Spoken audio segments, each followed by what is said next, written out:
악한 것들입니다. 악을 심으면 썩어질 것을 거두게 되는 불행한 인생을 살게 되는데요. 생각이 악하면 말도 악하고 행동도 악해집니다. 심는 대로 거두는 하나님의 법칙을 피할 수 없다는 것입니다. 악은 그래서 어떤 모양이라도 버려야 합니다. 악을 절대 심지 않도록 해야 합니다. 반드시 선을 심어야 하는데, 그래서 오늘 말씀 8절에 이렇게 말씀하셨지요. 성령을 위하여 심는 자는 성령으로부터 영생을 거두리라. 참 아름다운 말씀입니다. 거룩한 것, 하나님의 뜻을 이루는 것, 덕을 세우는 것 등 성령이 기뻐하시는 이 거룩한 것들을 심고 또 심을 때 삶이 아름답고 영원한 열매를 거둡니다. 요셉의 가문이 참 훌륭했습니다. 그러나 그의 인생이 계속 순탄했던 것은 아니지요. 혹독한 고통과 슬픔, 좌절을 겪었던 인생이지만 결정적인 상황에서 요셉은 복수의 씨앗이 아닌 사랑과 용서의 씨앗을 심었습니다. 그 결과 어떻게 됐나요? 한 사람이 심은 그 선한 씨앗으로 대를 이어서 가문과 모두가 축복을 받았습니다. 그러므로 내가 속한 그 어떤 곳에서라도 성령을 위해 심으면 아름다운 덕이 난다는 것을 믿으시기를 바랍니다. 아무리 작은 곳이라 할지라도 성령 하나님을 위해서 심을 때 대를 이어 그 가문을 쓰실 줄 믿습니다. 기도로 계속 심으면 기도의 응답이 대를 이어지게 할 것입니다. 사랑을 심으면 사랑의 축복이 대를 이어지게 할 것입니다. 아멘.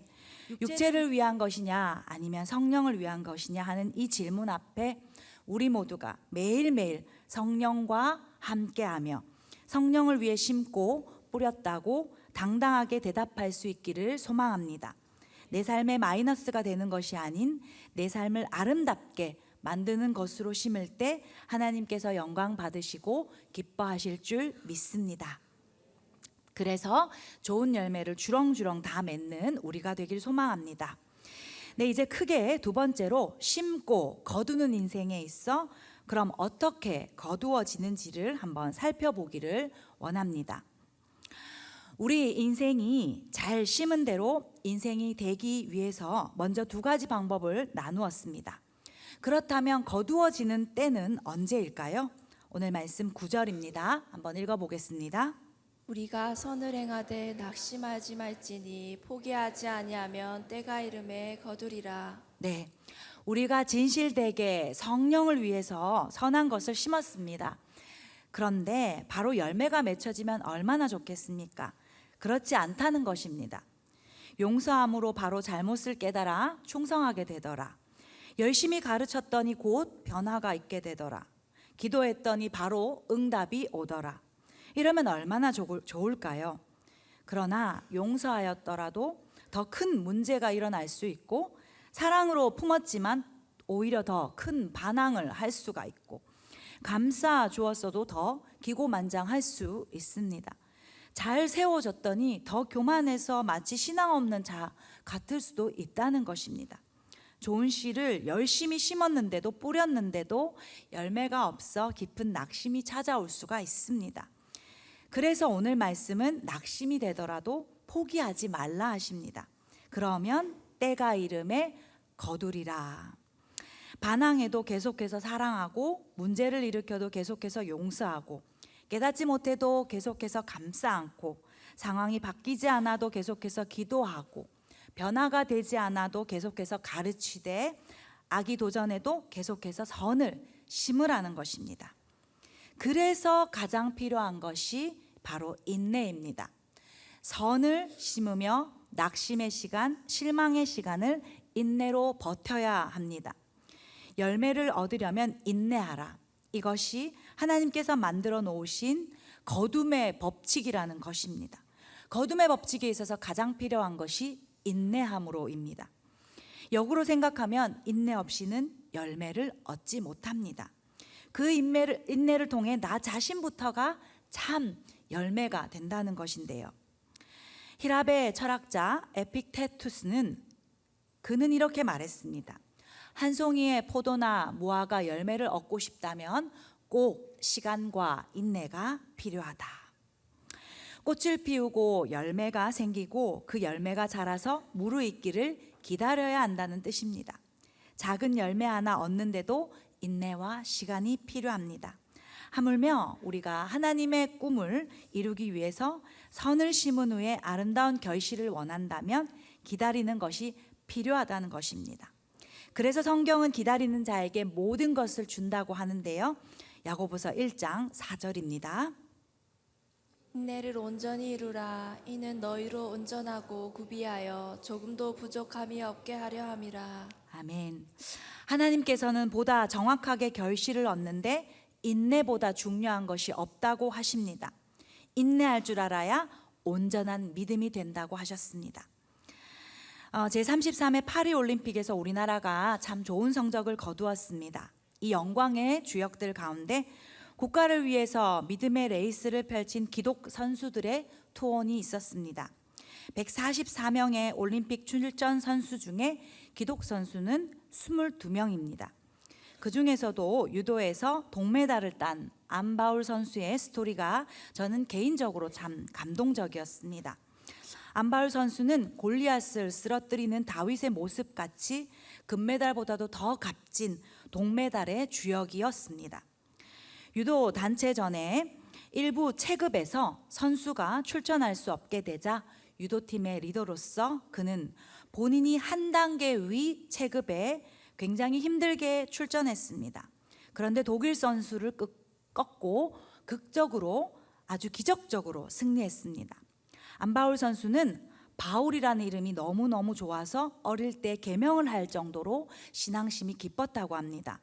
또 그의 믿음은 그를 항상 긍정적으로 바꾸게 해서 격한 운동을 통해서 뜻하지 않는 부상과 시련을 당할 때에 뼈아픈 패배를 당할 때에도 어떠한 상황에서도 그는 하나님께서 다음 경기를 더 잘 준비하시도록 쉬게 하시고 생각할 시간을 주시는 것으로 여겨서 감사한다라고 고백하면서 오히려 금메달을 따게 해주세요라고 기도하는 것이 아니라 늘 최선을 다하게 훈련할 수 있도록 해주세요라고 기도한다고 합니다. 그리고 이번 올림픽 메달 취득 이후에도 이 모든 것을 계획하시고 인도하신 하나님께 감사하다고 하면서 매트 위에서 기도하는 모습을 볼 때 정말 마음이 뭉클했습니다. 그의 감동적인 신앙 고백은 우리들에게도 다시 한 번 더 믿음을 되돌아보는 도전으로 줍니다. 말할 수 없는 어려움이 연속적인 인생이었지만 참고 또 참으며 훈련할 때 하나님께서 인내의 인생으로 멋지게 이끌고 가주셨고 마침내 하나님께서 그의 편이 되셔서 열매 맺게 하셨습니다. 우리 역시도 열매 맺기 위해서 그럼 언제까지 인내해야 될까요? 그것은 하나님의 허락하실 때까지입니다. 사도행전 1장 7절은 열매 맺는 때와 기한은 하나님의 권한에 두셨다라고 했습니다. 하나님께서 열매 맺으실 때까지 그때가 언제일지 우리는 알 수 없지만 하나님께서 열매 맺게 하실 때까지 인내해야 된다는 것입니다. 그래서 하나님께서 또 우리에게 말씀하십니다. 죽도록 충성하라. 그리하면 생명의 면류관을 내게 주리라. 포기하지 않고 인내로서 하나님께 끝까지 충성할 때 마침내 생명의 면류관이 주어질 줄 믿습니다. 열매가 맺혀질 때까지 우리의 할 일은 낙심하지 않고 계속해서 충성하고 사랑할 때, 하나님께 순종하며 기다릴 때, 때가 되면 반드시 하나님께서 열매 맺게 하실 줄 믿습니다. 열매 맺는 데에 인내보다 더 필요한 것은 없죠. 인내 없이 선한 열매를 이루기가 힘듭니다. 중요한 것은 낙심하지 말고 기도하자는 것입니다. 반드시 열매가 맺혀질 것을 기대하며 기도합시다. 기도에는 공짜가 없습니다. 무의미한 인내도 없고 그래서 끝까지 선을 심어야 합니다. 고통이 실망이 다가와도 방해 세력이 있어도 선을 심으면서 기도하면 하나님께서 열매 맺게 해주실 줄 믿습니다. 어떠한 농사든지 다 때가 있습니다. 오늘 심어서 오늘 거둘 수 있는 농사는 없습니다. 그러니까 하나님이 우리의 생각대로 움직여 주시기를 바라지 말고 우리가 하나님의 시간에 맞춥시다. 우리가 하나님의 시간까지 기다릴 때 하나님께서는 당신의 때가 되실 때 행하실 줄 믿습니다. 진실한 신앙생활이 사실 생각보다 참 힘듭니다. 성령을 위해 심는 일은 농부들이 기약 없는 추수를 위해 씨 뿌리는 것과도 같습니다. 그러나 그 수고와 희생은 절대 헛되지 않습니다. 때가 이르면 반드시 거둔다고 하셨으니 심는 대로 거둔다라는 말씀을 마음에 새겨서 외롭고 힘들더라도 끝까지 묵묵하게 어디서나 성령을 위해서 진실한 마음으로 심고 기다리기를 원합니다. 그러면 하나님께서 정하신 때에 영육간의 값진 보람과 기쁨과 영생을 풍성하게 수확할 줄 믿습니다. 지금까지 심고 거두는 인생의 방법과 법칙을 살펴보았습니다. 그렇다면 우리가 심는 정도는 어느 정도여야 할까요? 오늘 본문 10절에 보면 이렇게 되어 있습니다. 우리 한번 10절을 다시 읽어보겠습니다. 그러므로 우리는 귀에 있는 대로 모든 이에게 착한 일을 하되 더욱 믿음의 가정들에게 할지니라. 네, 여기서 기회 있는 대로 모든 이에게라는 말씀에 집중해야 합니다. 내게 기회가 주어지면 모든 이에게 심어야 한다는 것입니다. 나를 비난할지라도, 나를 오해할지라도, 내가 마음 열기 힘든 대상이 있을지라도, 나를 미워하는 자가 있을지라도 심어야 한다는 것입니다. 그러면 때가 되어 열매를 거두게 된다는 것인데요, 그 실천 중에 하나가 오늘 본문 6절에 명시되어 있습니다. 6절 말씀도 한 번 더 읽어보겠습니다. 가르침을 받는 자는 말씀을 가르치는 자와 모든 좋은 것을 함께하라. 네, 이 말씀은 명령형입니다. 그러니까 성도는 교회 안에서 가르침을 주시는 목회자분과 좋은 관계를 유지해야 한다는 것입니다. 목자, 목녀분들, 그리고 또 리더분들, 교육 선교사님들과 좋은 관계를 유지해야 합니다. 그래야 신앙의 열매, 인격의 열매, 삶의 열매를 맺습니다. 최근 담임 목사님께서 계속해서 권위에 대해서 말씀하고 계십니다. 그러니까 좋은 지도자와 좋은 관계를 잘 유지할 때 열매 맺는 인생으로 그 팁을 알려주시는 것입니다. 부모와 주님의 종과 또 리더분들과 그 권위를 인정하지 못하고 그들의 권위 안에 들어가지 못하고 부정적인 태도가 쌓이면 영혼이 병들어집니다. 서로가 좋은 관계로 유지될 때 또 말씀에 아멘으로 화답하고 아멘으로 받으면 영혼의 기쁨이 생기고 믿음이 성장한다는 것입니다. 가르침을 받는 자는 말씀을 가르치는 자와 모든 것을 좋게 하는 성숙함이 우리 모두에게 있기를 소망합니다. 가능한 좋은 생각, 착한 마음, 선한 행동으로 많은 자들에게 심읍시다. 가능한 더 많은 사랑, 더 많은 은혜를 더 많은 영혼에게 베풀기를 소망합니다. 영혼을 위해서 더 많은 기도, 더 많은 눈물을 흘리십시다. 그리할 때 하나님께서 이렇게 말씀하십니다. 마지막 말씀입니다. 시편 126편 5절에서 6절 말씀입니다. 눈물을 흘리며 씨를 뿌리는 자는 기쁨으로 거두리로다. 울며 씨를 뿌리러 나가는 자는 반드시 기쁨으로 그 곡식단을 가지고 돌아오리로다. 아멘. 우리가 정말 많이 심어서 넘치는 하나님의 축복을 기쁨으로 거두기를 소망합니다.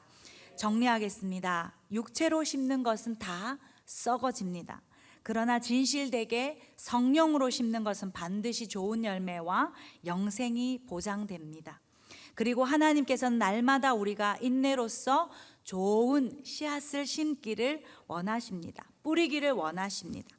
육체를 따라 심는 씨가 아닌 성령을 따라 심고 악의 씨앗을 뿌리는 것이 아닌 의의 씨앗을 뿌려서 의의 결실을 풍성히 맺기를 소망합니다. 그래서 우리 모두가 가정과 교회 안에서 선한 씨앗을 많이 심고 축복의 결실도 듬뿍 맺는 오늘 하루가 되기를 주님의 이름으로 간절히 소망합니다.